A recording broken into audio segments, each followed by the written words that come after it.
नमस्कार दोस्तों, स्वागत है आपका हिंदी नॉलेज शो में। तो दोस्तों, एक बहुत बड़ी खबर आई है और बहुत सरप्राइजिंग खबर भी है।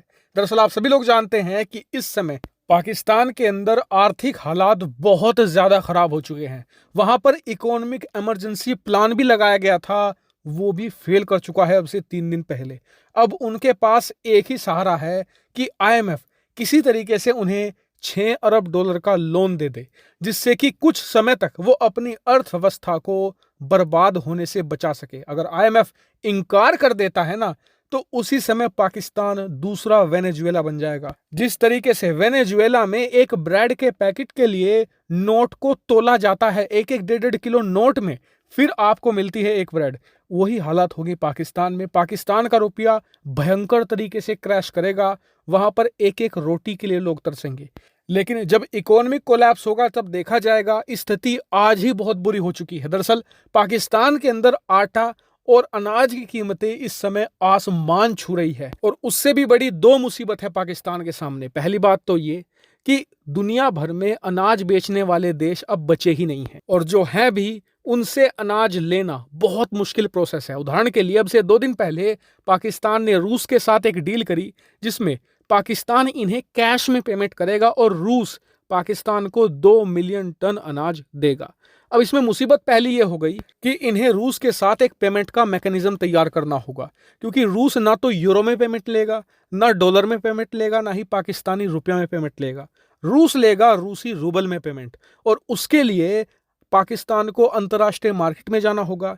डॉलर देकर उन्हें लेनी होगी रूस की मुद्रा रूबल, तब जाकर पेमेंट हो पाएगा। और पाकिस्तान के पास पहली बात तो बहुत ही कम डॉलर बचे हैं। ऐसे में पहले रूस से 2 मिलियन टन अनाज का पेमेंट करने में ना इनके पसीने छूटने वाले हैं।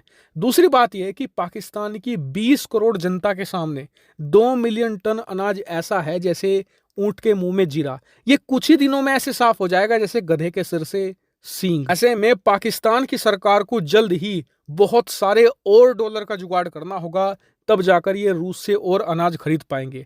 और पाकिस्तान अगर डॉलर का जुगाड़ कर ही पाता तो इनकी अर्थव्यवस्था बर्बाद ही क्यों होती। ऐसे में पाकिस्तान को जल्द ही कोई दूसरा ऑप्शन अपनाना होगा, और पाकिस्तान ने ये ऑप्शन अपना लिया है। दरअसल आप स्क्रीन पर देखिए, बताया जा रहा है कि पाकिस्तान अपना कश्मीर का तानपुरा एक साइड रखने जा रहा है। क्यों? क्योंकि उसे चाहिए भारत की मदद। वो भारत की शरण में आने जा रहा है और भारत से सस्ता अनाज खरीदना चाहता है। अब आप कहेंगे कि भारत का डॉलर नहीं लेगा, फ्री में अनाज देगा? नहीं, पाकिस्तान को उम्मीद ये है कि वो भारत के साथ लोकल करेंसी में यानी पाकिस्तानी रुपया में व्यापार करेंगे और भारत से ढेर सारा अनाज खरीद कर अपनी जरूरतों को पूरा करेंगे। और इसके लिए ये कश्मीर का जो पूरा मुद्दा है उसे भी अब स्लो डाउन करने जा रहे हैं। हालांकि इस पर मेरी रिक्वेस्ट ये रहेगी सरकार से कि मदद सोच समझ कर कीजिएगा, क्योंकि पाकिस्तान का ही एक और दोस्त है तुर्की, जिसने पहले भारत का फायदा उठाया, भारत से अपनी जरूरत का अनाज मंगाया, और जब इनकी जरूरत पूरी हो गई तब इन्होंने भारत के किसानों का, भारत के अनाज का दुनिया भर में मजाक बनाने की कोशिश करी, भारत को बदनाम करने की कोशिश करी। कहा कि जी भारतीय अनाज में तो बीमारियां हैं। और इसीलिए मेरा मानना है कि ऐसे देशों की मदद करने से पहले अच्छे से विचार कर लेना चाहिए। हालांकि इस पूरे मुद्दे पर आपका क्या मानना है कमेंट करके जरूर बताएगा। फिलहाल इस वीडियो में इतना ही। Thank you very much for watching video.